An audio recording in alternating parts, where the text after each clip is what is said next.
2024 भारत की राजनीति के लिए एक बड़ा महत्वपूर्ण साल है। 2024 में भारत में लोकसभा चुनाव हो रहे हैं और इसी चुनावों के दौरान मैं आपके लिए लेके आया हूँ एक बड़ी दिलचस्प सी सीरीज़ जिसका नाम है नेता प्रोफाइल्स, जिसमें हम भारत के कुछ लेसर नोन नेताओं के बारे में चर्चा करेंगे। ये राष्ट्रीय स्तर के नेता तो नहीं थे, लेकिन अपने इलाकों में इनका दबदबा पूरा था। आज भी अगर आप उन इलाकों में जाकर इन नेताओं के बारे में चर्चा करें तो शायद ही कोई व्यक्ति होगा जो इनके बारे में नहीं जानता होगा। इनको जानने के बाद एक चीज़ तो स्पष्ट हो जाएगी आपको कि भारत की राजनीति दिलचस्प बड़ी है। शुरुआत करते हैं धनबाद से। 1950 में एक युवा नेता धनबाद आया। श्रमिक राजनीति शुरू करने के लिए उसने अपना जीवन आगे बढ़ाया। इस युवा नेता का नाम था बीपी सिन्हा। बीपी सिन्हा एक वो व्यक्ति था जो श्रमिक राजनीति करने आया तो सही, लेकिन अगले 20 साल में उसने ऐसी तरक्की प्राप्त करी कि जब तक 1970 का दशक आया, बिहार के उस राज्य में जहां पर धनबाद की एक बहुत बड़ी सिटी थी जो कि कोयले खदान के लिए जानी जाती थी, 1970 तक ऐसी परिस्थिति हुई कि ये युवा नेता अपनी मेहनत से 20 साल के अंदर अंदर एक दबदबा वाला नेता बन चुका था। 1970 तक तो ऐसी परिस्थिति हो गई थी कि बिहार में दो चीज़ें बोली जाती थी। पहली चीज़ ये बोली जाती थी कि धनबाद में कोई कोयला व्यापारी शायद ही होगा जो बीपी सिन्हा का दोस्त ना हो, और दूसरी सबसे बड़ी बात ये बोली जाती थी कि 1970 के दशक तक जब ये बीपी सिन्हा बिहार में धनबाद में एक दबदबा वाला नेता बन चुका था, तब ये भी बात बोली जाती थी कि शायद ही बिहार का कोई नौकरशाह होगा, शायद ही बिहार का कोई आईएएस या आईपीएस अधिकारी होगा जो बीपी सिन्हा के दबदबे को एक्सेप्ट ना करे। सब जानते थे कि बीपी सिन्हा एक शक्ति है, लेकिन बीपी सिन्हा ने 20 साल की तपस्या से, 20 साल की मेहनत से अपना दबदबा तो बनाया था, पर उसका करियर अभी आगे और बचा था। 1973 में, 1973 में भारत की सरकार ने जब उस समय कोयले का राष्ट्रीयकरण करा, यानी कि कोल नेशनलाइजेशन करी, तो बीपी सिन्हा का दबदबा इतना बढ़ गया कि उस समय बीपी सिन्हा के जितने भी कोयले व्यापारी के दोस्त हुआ करते थे, वो सारे लोग उसके आसपास इर्द गिर्द घूमने लग गए, क्योंकि सबको पता था कि कोयले के राष्ट्रीयकरण के बाद यदि कोई नेता उनको कोयले के काम में आगे बढ़ाने में मदद कर सकता है तो वो बीपी सिन्हा है। उसका कारण था क्योंकि पिछले लगभग 20-22 सालों से बीपी सिन्हा एक संगठन से जुड़ा था। संगठन का नाम था all India trade union Congress, जो कि कांग्रेस पार्टी की एक ट्रेड यूनियन संस्था थी। बीपी सिन्हा उससे जुड़ा था, तो लोकल इलाके में कांग्रेस पार्टी का दबदबा जो था वो बनाने में भी बीपी सिन्हा का बहुत बड़ा हाथ था। बीपी सिन्हा उस समय जब अपना दबदबा एक्सरसाइज करता था पूरे धनबाद में, तो एक चीज़ हमें ध्यान रखनी है कि बीपी सिन्हा के जो साथी हुआ करते थे, जो उसके फुट सोल्जर्स होते थे, जो उसको मदद करते थे उस शक्ति को प्राप्त करने में, वो राजनीतिक, वो आर्थिक शक्ति जो बीपी सिन्हा ने गैदर करी थी, उसके लिए उसको सहायता दी जाती थी राजपूतों के तहत। राजपूत धनबाद में बहुत ही भारी मात्रा में थे। राजपूत बीपी सिन्हा के साथ जुड़े हुए थे और बीपी सिन्हा को वो बेसिकली फुट सोल्जर्स होने के नाते आर्थिक और राजनीतिक शक्ति को प्राप्त करने में मदद करते थे। 1973 के राष्ट्रीयकरण के बाद जब बीपी सिन्हा का दबदबा और बढ़ने लगा, उसी समय उसके शत्रु और बढ़ने लगे, और सबसे बड़ी चीज़ ये थी कि उसके शत्रु और कोई नहीं बल्कि खुद ही राजपूत बनने लगे। बीपी सिन्हा का जो पावर सेंटर धनबाद में होता था वो था उसका एक आलीशान बंगला, जिसको व्हाइट हाउस कहता था। वो व्हाइट हाउस को पूरे प्रोटेक्ट करते भी थे राजपूत ही। राजपूत जो बीपी सिन्हा के साथ 1950 से जुड़े थे, उनको पहले तो किसी प्रकार की कोई समस्या नहीं थी। बीपी सिन्हा के साथ जुड़ने से राजपूतों को इज्जत भी मिलती थी, पैसा भी मिलता था, और उनको अपने इलाकों में छोटे छोटे ग्रामीण लेवल तक दबदबा बनाने का मौका भी मिलता था। पर समस्या आई कि जब 1973 के बाद बीपी सिन्हा के साथ जुड़े हुए कुछ उसके जो साथी थे, उन्होंने कुछ राजपूतों की हत्या करी, और जब उन्होंने राजपूतों की हत्या करी तो ये पूरा मसला जात पात के इशू में बदल गया। उसका रीज़न ये था क्योंकि बीपी सिन्हा जो था वो खुद तो भूमियार था, और भूमियार जात के होने के बाद वो शक्ति अपनी प्राप्त करता था राजपूतों से। तो अभी तक ये जो भूमियार वर्सेस राजपूत का गेम कभी था ही नहीं, ये अब सडनली एकदम से आना शुरू हो गया। और समस्या ये हुई कि जैसे ही उस समय बीपी सिन्हा के कुछ साथी जो खुद भी भूमियार थे, जब उन्होंने धनबाद के अंदर कुछ राजपूतों की हत्या करी, इसको लेके राजपूत चुप नहीं बैठे। राजपूतों ने एक निर्णय ले लिया कि अगर बीपी सिन्हा ने अपने ही भूमियार जात के लोगों को इस प्रकार की वायलेंस करने से, मारकाट करने से राजपूतों के खिलाफ ना रोका, तो शायद बीपी सिन्हा को भी कुछ करना होगा। और यही हुआ। ये भूमियार वर्सेस राजपूत का डिफरेंसेस जो थे ये इतने बढ़ गए over a period of time कि राजपूतों ने एक निर्णय ले लिया और इस निर्णय के तहत बीपी सिन्हा ने अपनी जान गंवा दी। बीपी सिन्हा तो चला गया, भूमियार उस समय एकदम खाली हो गए, वॉइड आ गया, क्योंकि बीपी सिन्हा के बराबर का दर्जा उस समय कोई भी और भूमियार नेता इस चीज़ को एक्सेप्ट नहीं कर पा रहा था। और सबसे बड़ी बात, भूमियार नेताओं में भी बीपी सिन्हा जैसे वरिष्ठ आदमी का जो वॉइड था उसको अब कोई फुलफिल नहीं कर पा रहा था। उस समय कांग्रेस पार्टी ने भी ये सोचा कि भाई यदि मान लीजिए कि बीपी सिन्हा भूमियार के जाने के बाद अगर इस दबदबे को कोई फुलफिल नहीं कर पाएगा तो हमें ही कुछ करना चाहिए। कांग्रेस पार्टी के उस समय दो बड़े प्रसिद्ध नेता धनबाद के इलाके में हुआ करते थे और उनमें से एक था जगन्नाथ मिश्रा और दूसरा था बिंदेश्वरी दुबे।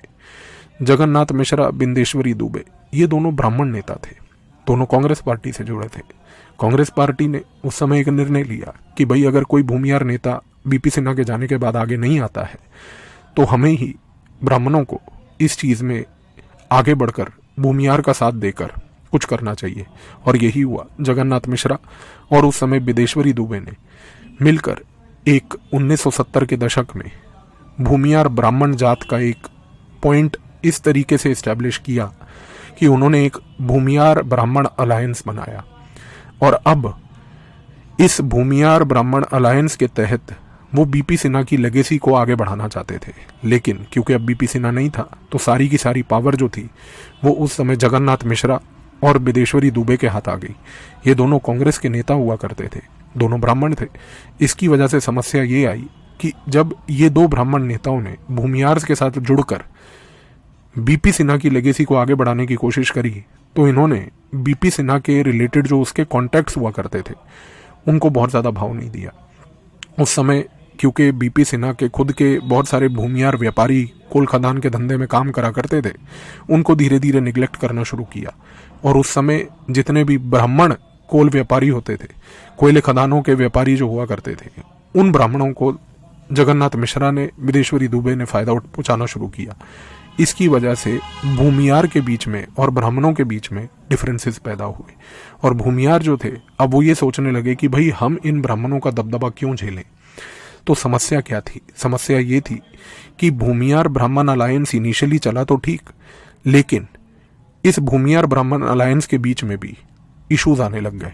और जब ये इश्यूज आने लगे उस समय राजपूतों ने सोचा कि इन इश्यूज का हमें फ़ायदा उठाना चाहिए और इन इश्यूज का फ़ायदा उठाते हुए हमें बेसिकली अपना दबदबा वापस लेना चाहिए और ऐसी परिस्थिति क्रिएट करनी चाहिए कि राजपूत जो हैं वो भूमियार ब्राह्मणों के ऊपर आ जाएं और उनको कंट्रोल करें। लेकिन करेगा कौन? यही चीज़ उस समय सबसे बड़ा सवाल था। और हुआ क्या कि इसमें से एक व्यक्ति आया और उस व्यक्ति ने अपना दबदबा बनाया। बलिया उत्तर प्रदेश से 5 भाई उस समय धनबाद की ओर आए थे। उनमें से एक था विक्रम सिंह, दूसरा था रमाधीर सिंह, तीसरा था राजन सिंह, चौथा था बच्चा सिंह और 5वां था सूर्यदेव सिंह। विक्रम सिंह जो था उसने ये सोचा कि मैं बलिया से बाहर नहीं जाऊंगा। उसने अपना व्यापार बलिया में रखा, लेकिन जो बाकी 4 भाई थे, रमाधीर सिंह, राजन सिंह, सूर्यदेव सिंह, बच्चा सिंह, ये सारे के सारे बलिया छोड़कर धनबाद आए थे। 1950 के दशक में आए थे। इन सारे भाइयों ने जब धनबाद में ये लोग पहुंचे तो उस समय इन्होंने अपनी एक हवेली बनाई थी और उस हवेली का नाम रखा था सिंह हवेली। सिंह हवेली में पहले तो ये चारों भाई इकट्ठे रहते थे, लेकिन over a period of time ऐसी परिस्थिति हुई कि इन भाइयों के बीच में कुछ डिफरेंसेस पैदा होने लगे और डिफरेंसेस के कारण ये हुआ कि धीरे धीरे सूर्यदेव सिंह को छोड़ के बाकी सारे भाई अलग अलग जगहों पर जाकर धनबाद में अपने अपने घर बनाकर रहने लगे। राजन सिंह जो था उसने सबसे पहले सिंह हवेली को छोड़ा। उसने जाकर रघुकुल नाम का अपना एक घर बनाया और अपना व्यापार वहाँ से शुरू करा। बच्चा सिंह जो था उसने अपना राजनीतिक करियर शुरू करा। धीरे धीरे राजनीति में वो आगे बढ़ता रहा और एक समय तो ऐसा आ गया था कि वर्ष 2000 में अगर हम देखें तो बच्चा सिंह इतना महत्वपूर्ण राजनेता बन चुका था कि उस समय बाबूलाल मरांडी की सरकार में वो मिनिस्टर ऑफ अर्बन डेवलपमेंट भी था। लेकिन जो रमाधीर सिंह था उसने बेसिकली दूसरे ट्रेड यूनियंस के साथ अपना नाता बनाया और वो भी जो है श्रमिक राजनीति में उतर गया। लेकिन सबसे बड़ी बात क्या थी कि सूर्यदेव सिंह उस समय सिंह हवेली में ही रहा और सूर्यदेव सिंह के साथ एक बड़ी दिलचस्प सी बात थी कि सूर्यदेव सिंह एक बड़ा विजनरी आदमी था। उसने ये चीज़ सोची कि मुझे अगर अपना करियर आगे बढ़ाना है तो मुझे श्रमिक राजनीति से तो जुड़ना होगा। और 1950-60 के दशक में सबसे बड़ा श्रमिक नेता धनबाद का था बीपी सिन्हा। सूर्यदेव सिंह ने बीपी सिन्हा को ज्वाइन किया।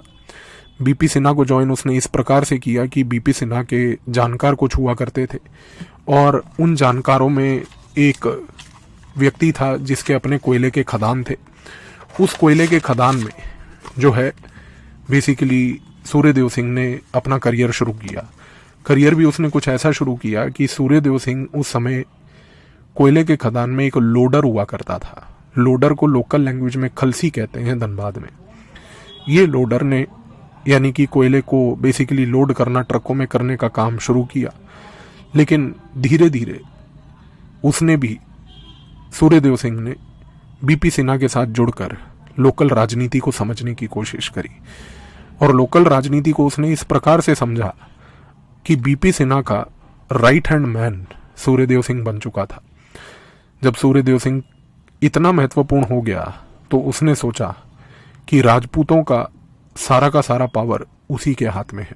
बीपी सिन्हा के मरने के बाद जब हमने बात करी थी कि भूमियार ब्राह्मण अलायंस बना था और उस भूमियार ब्राह्मण अलायंस में जब जगन्नाथ मिश्रा और बिदेश्वरी दुबे भूमियारों के ऊपर अपना दबदबा बनाने की कोशिश कर रहे थे और जब भूमियार उस समय ब्राह्मणों से अपसेट थे, इस समय सूर्यदेव सिंह ने कोशिश करी कि वो बेसिकली इस भूमियार ब्राह्मण अलायंस को तोड़कर आगे बढ़े।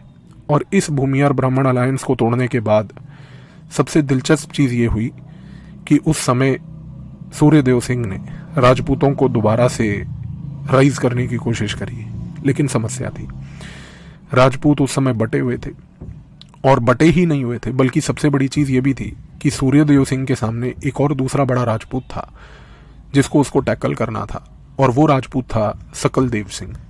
सकलदेव सिंह उस समय जो है एक बहुत ही बड़ा राजपूतों का नेता था और उसने उस समय अपना एक संगठन भी बनाया हुआ था श्रमिक राजनीति करने के लिए, जिसका नाम था बिहार जनता खान मजदूर संघ। बिहार जनता खान मजदूर संघ जो था, इसका नेता सकलदेव सिंह बहुत ही दबदबे वाला नेता था। राजपूतों की पावर्स जो थी वो उसके आसपास और इर्द गिर्द ज़्यादा घूमा करती थी। लेकिन सूर्यदेव सिंह को ये पता था कि अगर उसको राजपूतों का बादशाह बनना है धनबाद में तो उसको सकलदेव सिंह से अपने आप को दूर करना होगा और सकलदेव सिंह को राजपूतों के थ्रू हटाना होगा। इसी को टैकल करने के लिए सबसे पहले सूर्यदेव सिंह ने एक गेम रची। उसने अपना एक मजदूर संगठन बनाया और उसका नाम रखा जनता मजदूर संघ। जनता मजदूर संघ जो है अब डायरेक्ट कॉन्फ्रंटेशन में आ गया सकलदेव सिंह के बिहार जनता खान मजदूर संघ के। सबसे बड़ी चीज़ ये थी कि इन दोनों के बीच में क्लैशेस हुए और इन क्लैशेस के तहत सूर्यदेव सिंह की अल्टीमेट जीत हुई। जो बिहार जनता खान मजदूर संघ था वो over a period of time ख़त्म हो गया। ख़त्म होने के बाद भी सकलदेव सिंह के सपोर्टर्स जारी थे, लेकिन उसके सपोर्टर्स में अब उतना दबदबा नहीं था। लेकिन जब उसने सकलदेव सिंह को तो हटा दिया, अगली समस्या सूर्यदेव सिंह के लिए थी उस समय एक बड़ा महत्वपूर्ण लालू प्रसाद यादव की पार्टी का लीडर जिसका नाम था राजू यादव। राजू यादव भी एक ऐसा व्यक्ति था जो कि उस समय एक एमएलए भी था और तो और लालू प्रसाद यादव के साथ बहुत ही क्लोज नाता रखने वाला व्यक्ति था। ये उसका एक बहुत ही बड़ा दुश्मन बना सूर्यदेव सिंह का। लेकिन over a period of time Raju Yadav की राजनीति धीरे धीरे खत्म होती गई। सूर्यदेव सिंह अपनी राजनीति को और आगे बढ़ाता रहा। लेकिन सूर्यदेव सिंह के लिए 1977 में 1977 में बुरिद्दी में एक क्लैश हुआ। बुरिद्दी एक ऐसी जगह है जहाँ पर एक कोयले की खदान थी। उस कोयले की खदान में बहुत सारा कोयला निकला और उसका व्यापार होना था। जब उसका व्यापार होना था तो सकल देव सिंह के जो उस समय फॉलोअर्स थे, उन्होंने सबसे पहले आकर बुरीदी में अपना दबदबा बनाने की कोशिश करी। लेकिन उसी समय सूर्यदेव सिंह ने और उसकी जो जनता मजदूर संघ थी, उन्होंने इस इशू को बड़े स्विफ्ट तरीके से निपटाया और वहाँ पर बुरीदी के कोयले के इलाके के पूरे कोयले खदान में उसने अपना दबदबा बना लिया। इस बुरीदी के इशू के बाद पूरे के पूरे धनबाद में सूर्यदेव सिंह एक राइजिंग स्टार बन चुका था और सूर्यदेव सिंह उस समय एक ऐसा व्यक्ति बन चुका था जिसने कोयले के रिलेशन में और कोयले के खदानों के इलाके में अपना दबदबा पूरा बना लिया था। लेकिन सबसे बड़ी बात यह थी कि बुरीदी के इशू के बाद और बाकी जो सकल देव सिंह वाला इशू था उसको देखने के बाद, राजू यादव के इशू के बाद सूर्यदेव सिंह को एक चीज समझ आ चुकी थी कि व्यापारी बनना, एक श्रमिक राजनीति का नेता बनना एक अलग बात है, लेकिन एक एमएलए बनना और एक दबदबा बनाकर राजनीति में आना एक अलग बात है।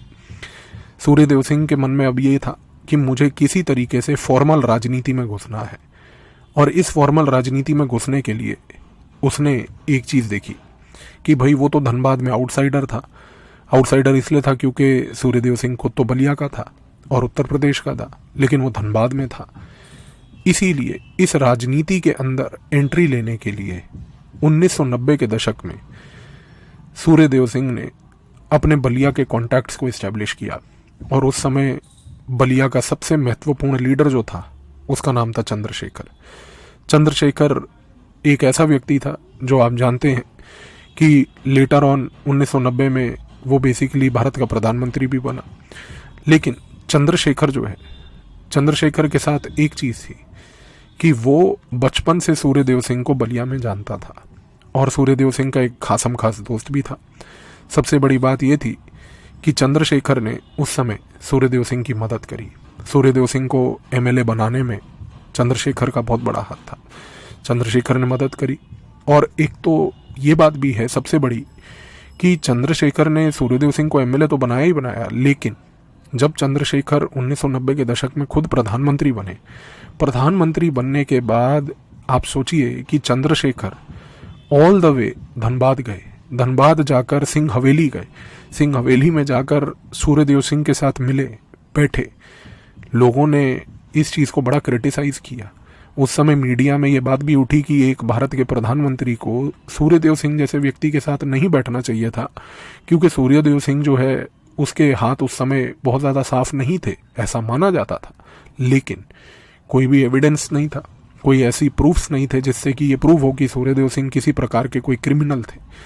लेकिन चंद्रशेखर जब गए तो उन्होंने जाकर वहाँ पर सिंह हवेली के बाहर एक स्पीच भी दी और वो स्पीच में उन्होंने बोला भी कि भाई सूर्यदेव सिंह जो हैं वो एक कोयला लीडर हैं और आज की डेट में मेरे वो दोस्त हैं, तो मैं अपने दोस्त और अपने इस कोयला लीडर के साथ हमेशा रहूँगा। और तो और सबसे बड़ी बात ये भी है कि जब चंद्रशेखर जो थे उस समय वो गए वहाँ पर धनबाद, क्योंकि बाकी जो भाई थे सूर्यदेव सिंह के, क्योंकि वो सब धीरे धीरे अलग हो चुके थे, चंद्रशेखर ने कोशिश भी करी कि उन सारे भाइयों को एकजुट करके सिंह परिवार को दोबारा जोड़ा जाए, लेकिन किसी कारणों की वजह से वो नहीं हो पाया। और इसी तरीके से सूर्यदेव सिंह का दबदबा जारी रहा। खैर 1990 के दशक में सूर्यदेव सिंह की मृत्यु हो गई, हार्ट स्ट्रोक हुआ था उनको, उसकी वजह से उनकी मृत्यु हुई। और उसके बाद सूर्यदेव सिंह की जो लेगेसी है उनको आगे बढ़ाने के लिए आज उनका जो खुद का बेटा है संजीव सिंह, वो बेसिकली आज उनकी लेगेसी को आगे बढ़ा रहा है। और सिंह हवेली का दबदबा धनबाद में आज भी है। सिंह हवेली का जो लीडर है वो है बेसिकली सूर्यदेव सिंह का पुत्र संजीव सिंह। लेकिन सूर्यदेव सिंह की जो बाकी परिवार के लोग थे उन्होंने भी किसी ना किसी तरीके से राजनीति को साधा। ये लोगों ने अलग अलग पार्टियों के साथ एंगेज किया। सूर्यदेव सिंह के जो भाई थे, भाइयों की जो पत्नियां थीं, उन सब लोगों ने बहुजन समाज पार्टी से लेके राष्ट्रीय जनता दल से लेके भारतीय जनता पार्टी और कांग्रेस, अलग अलग पार्टियों से अलग अलग समय पर अलग अलग बेसिकली टिकट्स लिए। लेकिन जो आज है सिंह हवेली है वहाँ पर बेसिकली रहते हैं सूर्यदेव सिंह के पुत्र संजीव सिंह, जिनकी वैवाहिक जीवन में उनकी जो धर्मपत्नी है उनका नाम है रागिनी, और सिंह हवेली के ये लोग मालिक हैं। और संजीव सिंह आज की डेट में झरिया इलाके से एमएलए भी हैं। एक चीज़ तो तय है कि सूर्यदेव सिंह हो या बाकी कोई भी नेता हो, बीपी सिंह हो या राजू यादव हो, जिनके बारे में भी हमने चर्चा करी, एक चीज़ तो तय थी कि धनबाद, जिसको हम लोग जनरली बड़ा निगलेक्ट करते हैं क्योंकि वो माना जाता है कि थोड़ा सा पिछड़ा इलाका है, लेकिन अगर आप ध्यान से समझें तो धनबाद में और मुंबई में कोई फ़र्क नहीं। अगर आज की डेट में मुंबई को एक लैंड ऑफ अपॉर्चुनिटीज़ बोला जाता है तो धनबाद भी हमेशा से एक लैंड ऑफ अपॉर्चुनिटीज़ रहा है, क्योंकि धनबाद में 112 कोयले की खदान है, वहाँ पर 27 मिलियन टन कोयला है, और इस कोयले में लोग अपने अपने फॉर्च्यून्स को देख रहे हैं, अपनी अपनी राजनीति को देख रहे हैं, और उन्हीं में से एक थे सूर्यदेव सिंह। आशा करता हूँ कि इस वीडियो से आपको एक झलक मिली होगी। अगले वीडियो में किसी अगले नेता के बारे में कुछ और चर्चा करेंगे। धन्यवाद।